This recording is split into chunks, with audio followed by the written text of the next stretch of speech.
घटाती है।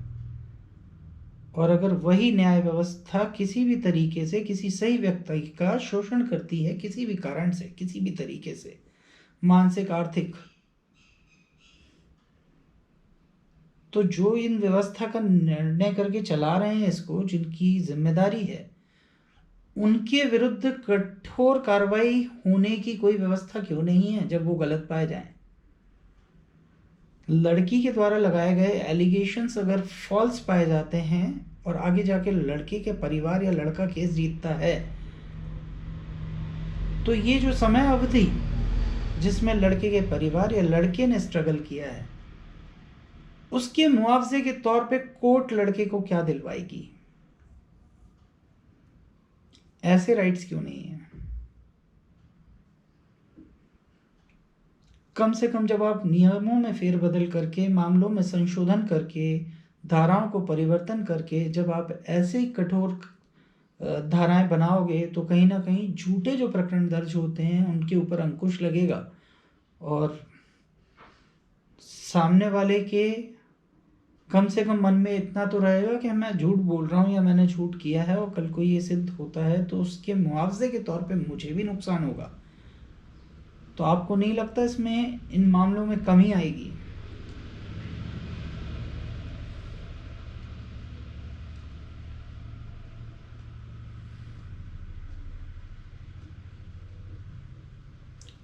ऐसे ही बहुत सारे सवालों से भरा हुआ हूँ, बहुत सारी व्यवस्था से होके गुजरा हूँ,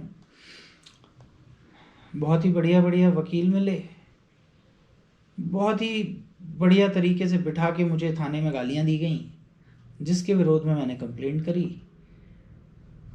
उस कंप्लेंट में से भी मुझे कुछ नहीं मिला। बाद में मेरे ऊपर प्रकरण दर्ज हुए,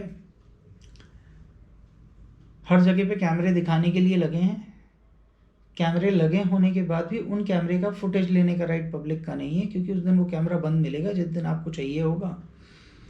शिकायत करने के बाद, किसी उच्च अधिकारी के पास शिकायत पहुंचने के बाद, अगर कोई उच्च अधिकारी मुझे बुला के पूछता कि आपके साथ क्या हुआ, तो मुझे शायद थोड़ा महसूस होता कि कुछ गलत हुआ था और मैंने उसके विरोध में बात करी, और जो इनसे उच्च अधिकारी है उन्होंने उसका निवारण किया।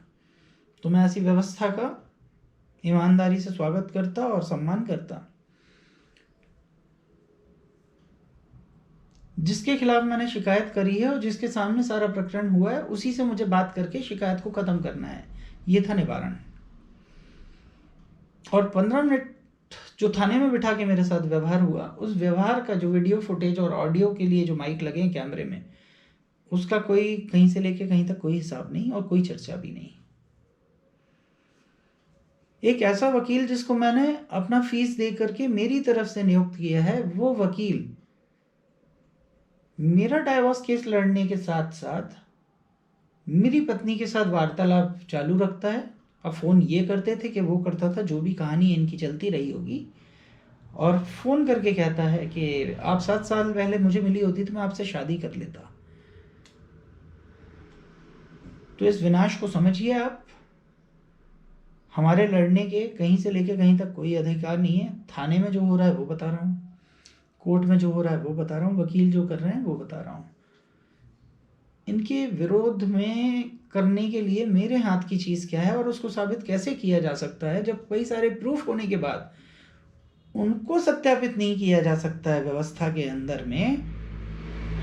तो जिन लोगों की न्याय दिलाने की व्यवस्था में योगदान है, पद मिले हैं, तनख्वाह मिलती है, उनको कैसे पब्लिक के सामने ट्रांसपेरेंसी से एक्सपोज किया जाए कि ये क्या कर रहे हैं, और जिसका वीडियो आ जाए उसको सस्पेंड कर देना क्या सही है? सिर्फ सस्पेंशन।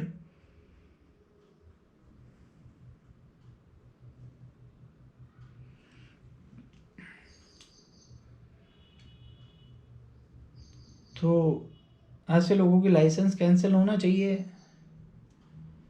कभी वकालत ना कर पाएँ। ऐसे लोगों का सामाजिक बहिष्कार होना चाहिए।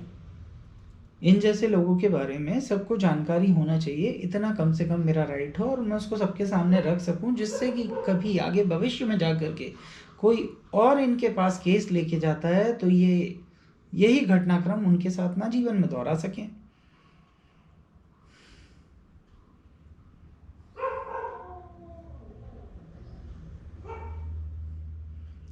पद पैसा शरीर कब तक रहेगा?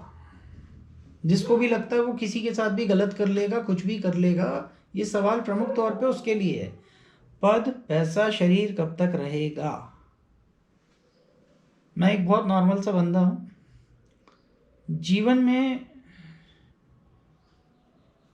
मेरी जितनी उम्र है उसमें मैं जितना अच्छा सोसाइटी को दे सकता था मैंने दिया है। चाहे ब्लड डोनेशन हो, किसी को उठा के हॉस्पिटल पहुंचाना हो, किसी की मदद करना हो, किसी को भोजन करवाना हो, किसी को दवाई लगाना हो, जो मेरी क्षमता थी, जो मेरा सामर्थ्य था, वो मैंने अभी तक समाज को दिया। लेकिन इसी व्यवस्था के अंदर जब मेरे साथ गलत हुआ तो जिसकी व्यवस्था मुझे न्याय दिलाना थी, उन्होंने जो मुझे दिया है वो मैंने आपके साथ में साझा किया है। तो मैं पूछना चाह रहा था कि इसके परिणाम स्वरूप जो मेरे अंदर बदलाव आ रहे हैं और मैं कल को कोई गलत डिसीजन ले करके किसी का कुछ गलत करता हूं, तो उस गलती का असल जिम्मेदार कौन है? आपको नहीं लगता कि जिसकी काम करने से या जिसके न्याय दिलाने से या जिसको सही को सही और गलत का गलत कहने से ही मेरा अगर कुछ ठीक हो पाता और वो करता ऐसा, तो मेरा इन न्याय व्यवस्था और न्याय व्यवस्था को चलाने वालों के ऊपर विश्वास कायम रहता।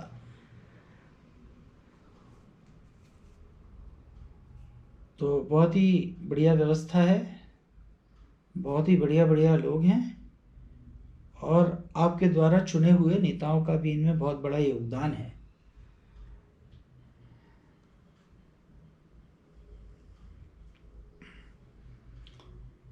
केसेस के अंदर का पॉलिटिकल पार्ट भी मैं जानता हूं कि कैसे किसी को फोन करके उसको बचाया जा सकता है।